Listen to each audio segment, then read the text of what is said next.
Indonesia adalah negara yang memiliki kekayaan dalam menghasilkan kain tradisional.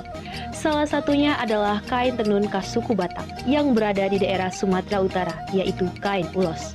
Pada awalnya, ulos digunakan oleh nenek moyang suku Batak sebagai penghangat tubuh dari panas dan dinginnya cuaca.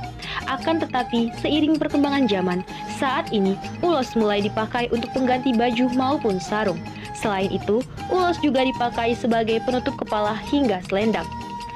Pada tanggal 17 Oktober 2014, Kementerian Pendidikan dan Kebudayaan Indonesia secara resmi telah menetapkan ulos sebagai warisan budaya tak benda Indonesia. Dan 1 tahun berikutnya, Kemendikbud menetapkan setiap tanggal 17 Oktober 2015 ditetapkan sebagai Hari Ulos. Ulos memiliki berbagai jenis, ukuran, cara pemakaian, dan tujuan penggunaannya. Ulos yang terbuat dari bahan benang biasanya dikerjakan dengan alat tenun tradisional. Setiap penggunaannya, ulos selalu disesuaikan dengan situasi dan kondisi. Misalnya, pakaian ulos dalam upacara suka tidak sama dengan pakaian ulos dalam upacara duka. Ulos juga merupakan benda yang dianggap mempunyai kekuatan dan kedudukan yang tinggi. Oleh karena itu, terdapat banyak sekali pantangan dan larangan yang tidak boleh diabaikan. Misalnya, panjang ulos haruslah mengikuti aturan tertentu. Jika aturan tersebut tidak dipakai, maka bisa saja akan berakibat maut pada tondi atau roh si penerima ulos. Sebaliknya, apabila ulos dibuat sesuai dengan aturan, dengan ukuran dan pola tertentu, maka ulos dapat dijadikan sebagai pembimbing dalam kehidupan. Sejarah singkat ulos. Ulos merupakan kain khas Batak. Menurut leluhur suku Batak, bahwa sumber kehangatan itu ada 3, yaitu matahari, api, dan ulos. Sehingga, ulos dapat diartikan sebagai selimut yang menghangatkan tubuh dan melindungi diri dari udara dingin. Seiring berjalannya waktu, ulos menjadi pakaian adat suku Batak. Masyarakat Batak menganggap kain ulos sebagai benda sakral yang sejalan dengan semboyan Batak, ijuk panggihuk ni hodong, ulos panggihuk ni holong. Artinya, jika ijuk adalah pengikat pelepah pada batangnya, maka ulos adalah pengikat kasih sayang antar sesama. Ulos dijadikan sebagai pakaian adat seperti sarung, penutup kepala, hingga selendang. Proses pembuatan ulos tidak dapat dilakukan sebentar karena ada banyak tahapan pembuatan ulos yang dilakukan secara manual dan tradisional.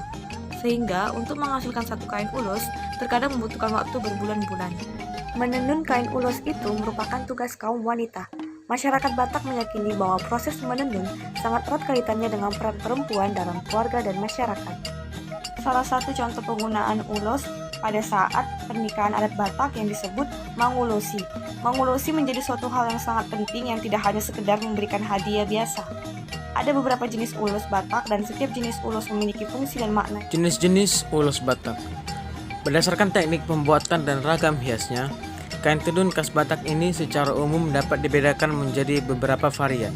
Beberapa di antaranya ialah: yang pertama ada kain ulos pinuncaan atau ulos besar yang merupakan induk dari ulos.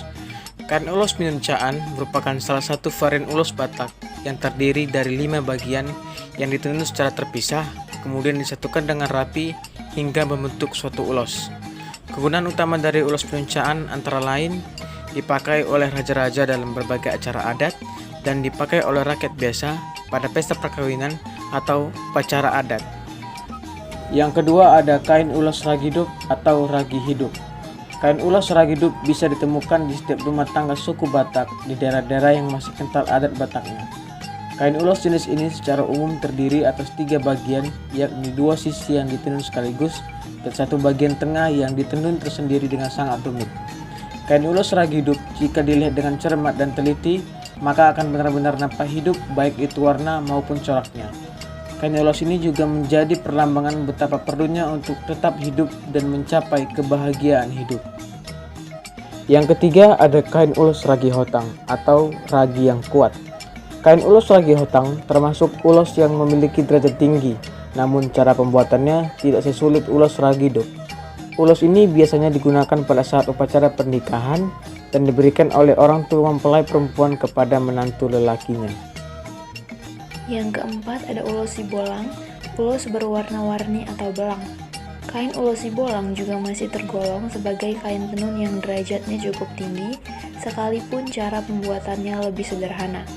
Dalam sebuah upacara pernikahan, ulos sibolang biasanya diberikan orang tua pengantin perempuan kepada pengantin laki-laki. Ulos ini bisa juga diberikan kepada seorang wanita yang ditinggal mati suaminya sebagai tanda menghormati jasanya selama menjadi istri almarhum. Selanjutnya yang kelima ada sitolu tuho, ulos dengan 3 garis. Kain ulos sitolu tuho merupakan kain yang banyak difungsikan atau dipakai sebagai ikat kepala atau selendang. Yang keenam ada mangiring, yaitu ulos kecil untuk gendongan anak kecil. Ulos mangiring merupakan ulos Batak yang biasa digunakan untuk aktivitas sehari-hari. Biasanya ulos ini diberikan oleh orang yang dituakan kepada cucu-cucunya. Beberapa ada juga yang menggunakan kain ulos ini sebagai tali-tali, tutup kepala kaum pria, dan saung, tutup kepala wanita. Yang ketujuh yaitu bintang maratur, ulos besar bintang teratur. Ulos maratur umumnya memiliki motif garis-garis yang menggambarkan jajaran burung atau bintang yang tersusun rapi. Nilai yang terkandung di dalamnya yakni sebagai perlambang sikap patuh, rukun, dan kekeluargaan, termasuk dalam hal kekayaan dan kekuasaan. Dalam acara-acara adat Batak Toba, kain ulos maratur biasa diberikan kepada anak yang memasuki rumah baru dan selamatan kehamilan yang memasuki bulan ke-7. Harapannya agar setelah anak pertama dalam sebuah keluarga lahir, akan disusul pula kelahiran anak-anak lainnya. Kain ulos tak ubahnya identitas bagi masyarakat Batak. Di zaman dahulu, mereka menggunakan ulos untuk pakaian sehari-hari. Meskipun kini ulos tidak menjadi pilihan pakaian sehari-hari, kain ini kerap digunakan untuk acara-acara besar seperti pesta pernikahan, kelahiran, hingga upacara kematian. Ulos kini tidak sebatas kebanggaan domestik masyarakat Batak, akan tetapi sudah banyak orang di luar suku Batak yang juga gemar mengenakan kain ini. Sentuhan kreasi kain ulos menjadi berbagai produk fashion seperti kemeja, tas, shawl, dan sebagainya membuat kain ini semakin digemari masyarakat. Di samping itu, pengukuhan ulos sebagai warisan budaya nasional membuatnya semakin tersohor di seantero Indonesia, bahkan sampai ke luar negeri. Banyak desainer yang mulai melirik kain ulos untuk dijadikan sebuah produk fashion dan dikreasikan seunik mungkin. Salah satu contohnya ialah pertunjukan Indonesia Fashion Week 2018 di JCC Senayan, Jakarta Pusat. Indonesia Fashion Week 2018 mengusung tema Cultural Identity dan fokus mengangkat fashion dari 3 destinasi wisata terkenal di Indonesia, yang salah satunya ialah Danau Toba di Tanah Batak. Desainer Merdi Sihombing misalnya, membuka parade peragaan busana malam itu dengan membawakan koleksi busana dengan dominasi warna merah dipadukan dengan siluet yang terinspirasi dari mode busana global. Dengan menggunakan table weaving, ia menyulap kain ulos menjadi ragam busana berbentuk jaket bomber hingga korset.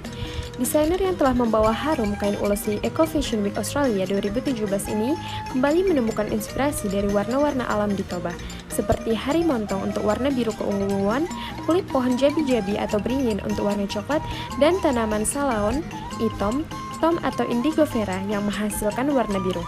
Tidak hanya menyulap kain ulos menjadi pakaian dengan siluet touch of global, Merdi bereksperimen untuk menggunakan ikat kepala atau yang biasa dikenal dengan sirat pada koleksinya. Dengan detail, Merdi menyatukan sirat dengan lebar sekitar 5 cm dan panjang 90 ini menjadi korset, dress, sampai bomber jacket yang terlihat high-end. Ulos adalah kain tenun khas suku Batak yang berasal dari Provinsi Sumatera Utara. Awalnya ulos digunakan sebagai penghangat tubuh dari panas dan dinginnya cuaca.